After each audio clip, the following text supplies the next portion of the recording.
जय हिंद दोस्तों, वंदे मातरम। महाराष्ट्र की राजनीति में एक नया तूफान आने वाला है, जहां पर उत्तर प्रदेश के मुख्यमंत्री योगी आदित्यनाथ, जिन्हें बुलडोजर बाबा के नाम से जाना जाता है, वो अब बीएमसी के चुनाव के लिए रैलियां करने वाले हैं। योगी आदित्यनाथ की लोकप्रियता और उनके बड़े और कड़े फैसलों की धमक पूरे देश में गूंज रही है और महाराष्ट्र में भी उनकी रैलियों की डिमांड चरम पर है। लेकिन इससे पहले ही उद्धव ठाकरे और उनके प्रवक्ता संजय राउत का योगी डर बाहर आ चुका है। उद्धव ठाकरे गुट की शिवसेना पहले से ही हाशिए पर खड़ी है और अब योगी आदित्यनाथ के नाम से ये लोग थर-थर कांप रहे हैं। ये उनकी हार की पहले से ही दोस्तों एक तरीके से घोषणा हो चुकी है। संजय राउत जो बड़ी बड़ी डींगे हांका करते हैं, योगी के नाम पर बुरी तरीके से बौखला उठे हैं और सवाल कर रहे हैं कि योगी आदित्यनाथ को यहां पर लाने की क्या जरूरत है। ये बौखलाहट नहीं बल्कि हार का डर है जो उद्धव ठाकरे गुट की शिवसेना की कमजोर नींव को उजागर कर रही है।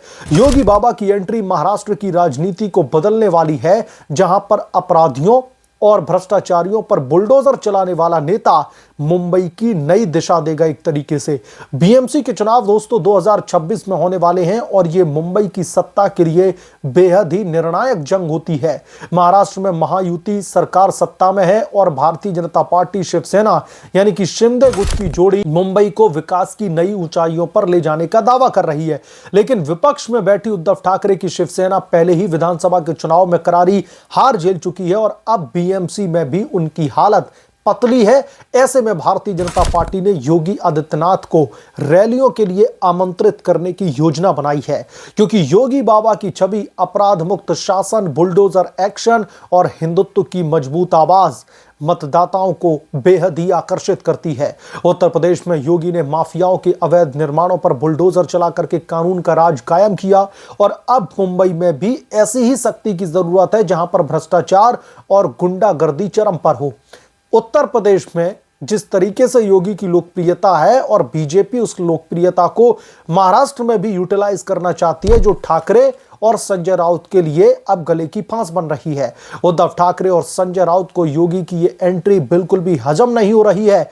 राउत ने हाल ही में दोस्तों महाराष्ट्र के मुख्यमंत्री देवेंद्र फडणवीस पर तंज कसते हुए कहा कि क्या आपका सीएम सक्षम नहीं है, योगी को यहां पर क्यों बुला रहे हो। दोस्तों ये बयान उनकी बौखलाहट का सबूत है। संजय राउत जो खुद को शिवसेना का बड़ा चेहरा मानते हैं, योगी के नाम से इतने ज्यादा डर गए हैं कि बड़ी बड़ी बातें करने वाले अब सवालों के घेरे में आ गए।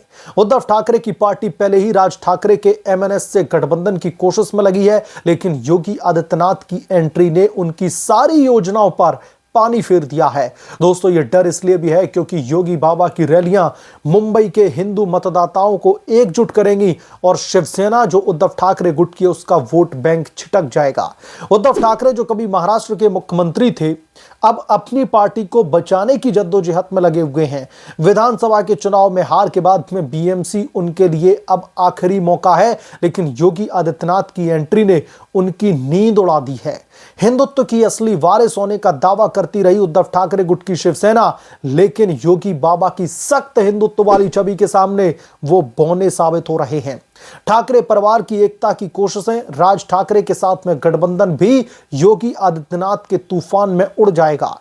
उद्धव ठाकरे के डर का अंदाजा दोस्तों इसी से लगाया जा सकता है कि उनके प्रवक्ता संजय राउत योगी आदित्यनाथ को बाहरी बता करके रोकने की कोशिश कर रहे हैं कि योगी बाबा को हम क्यों लेकर के आ रहे हैं महाराष्ट्र में। लेकिन दोस्तों सवाल यह है कि क्या मुंबई महाराष्ट्र का हिस्सा नहीं, क्या योगी भारत के नागरिक नहीं है। ये बौखलाहट उद्धव ठाकरे की कमजोरी को दर्शाती है, जहां पर वो अपनी असफलताओं को छुपाने के लिए योगी आदित्यनाथ को निशाना बनाना चाहते हैं। शिवसेना उद्धव ठाकरे गुट की हार पहले ही उनकी एक तरीके से तय हो चुकी है, क्योंकि योगी बाबा का डर जो उन्हें अब खाए जा रहा है वो उनकी हार की बौखलाहट है।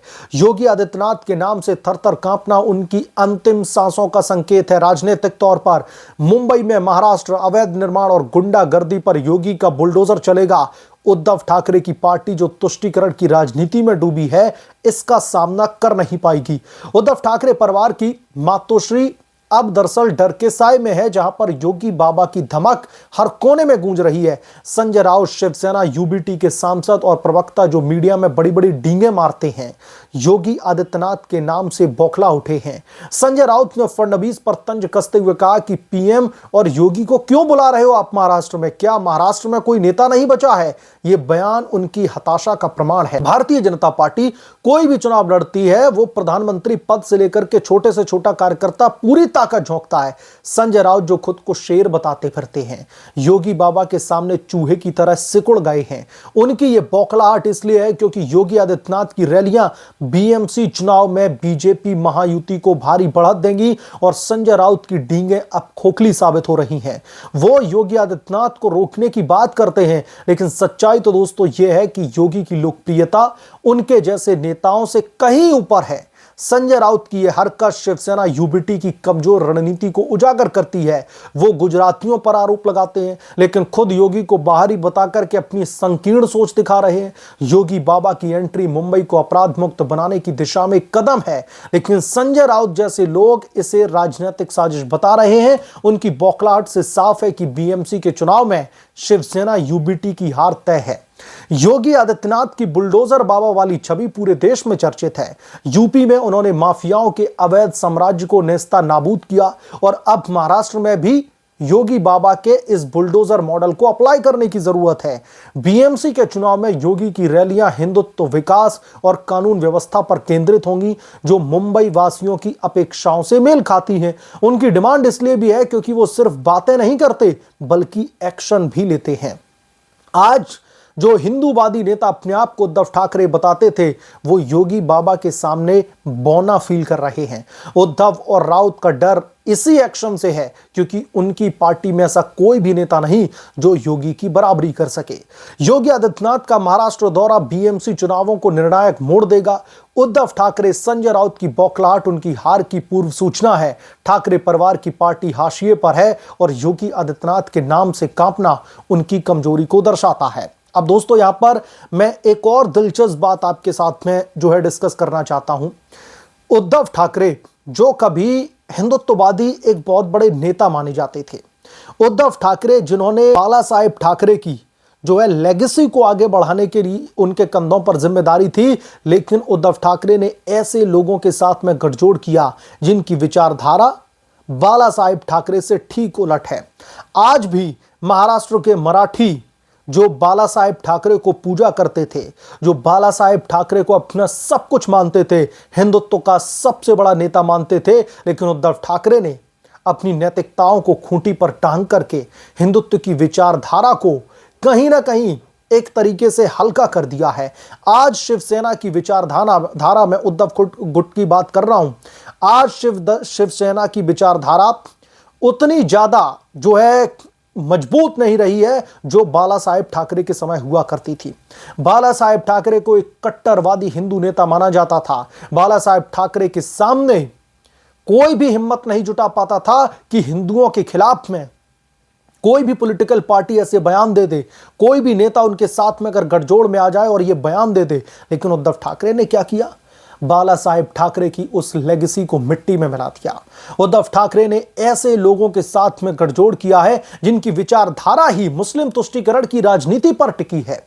कांग्रेस पार्टी के साथ में गठजोड़ कर लिया, शरद पवार के साथ में जाकर के गठजोड़ कर लिया। चलिए शरद पवार को तो छोड़ दीजिए, कांग्रेस पार्टी जो हमेशा से मुस्लिम तुष्टीकरण की राजनीति पर टिकी रही है, इंदिरा गांधी से लेकर के सोनिया गांधी तक अगर हम पूरे इतिहास को टटोलें तो ये लोग सिर्फ और सिर्फ मुस्लिम तुष्टीकरण की राजनीति करते आए हैं। ऐसी पॉलिटिकल पार्टी के साथ में सिर्फ और सिर्फ सत्ता की लालसा में उद्धव ठाकरे ने गठजोड़ कर लिया और सत्ता भी नहीं मिली। सत्ता तो छोड़ दीजिए, उद्धव ठाकरे का राजनीतिक कद महाराष्ट्र में लगातार घटता चला जा रहा है। भारतीय जनता पार्टी के साथ में थे तो बराबरी की भूमिका मिलती थी, लेकिन उद्धव ठाकरे ने कांग्रेस पार्टी के साथ में गठबंधन करके बाला साहेब ठाकरे की लेगेसी को मिट्टी में मिला दिया है और इसके लिए लोग आज भी उद्धव ठाकरे को ही जिम्मेदार मानते हैं। और इसीलिए जब महाराष्ट्र में योगी बाबा की एंट्री होगी तो हिंदुत्व से उनसे बड़ा कोई प्रचारक हो नहीं सकता। तो इसलिए हिंदुत्व वोट बैंक के छिटकने की या फिर जिस तरीके से विधानसभा के चुनाव में उनकी लगातार जो है फजीयत हुई है, यहां पर भी वही हश्र ना हो जाए, इसलिए भी इनकी ये बौखलाहट है। कुल मिलाकर के योगी बाबा के नाम से संजय राउत और उद्धव ठाकरे इतने डरे हुए क्यों, इतने सहमे हुए क्यों हैं? आप क्या सोचते हैं? आपकी जो भी राय है हमें कमेंट करके जरूर बताएं। जल्द मिलूंगा किस दूसरे बड़े अपडेट के साथ में, तब तक के लिए धन्यवाद। अगर आप लोग चैनल पर नए हैं तो प्लीज चैनल को सब्सक्राइब करें, साइड बने बेल आइकन को जरूर प्रेस करें, ताकि जब भी मैं कोई बड़ी खबर लेकर आऊं तो इसकी जानकारी सबसे पहले आपको मिले।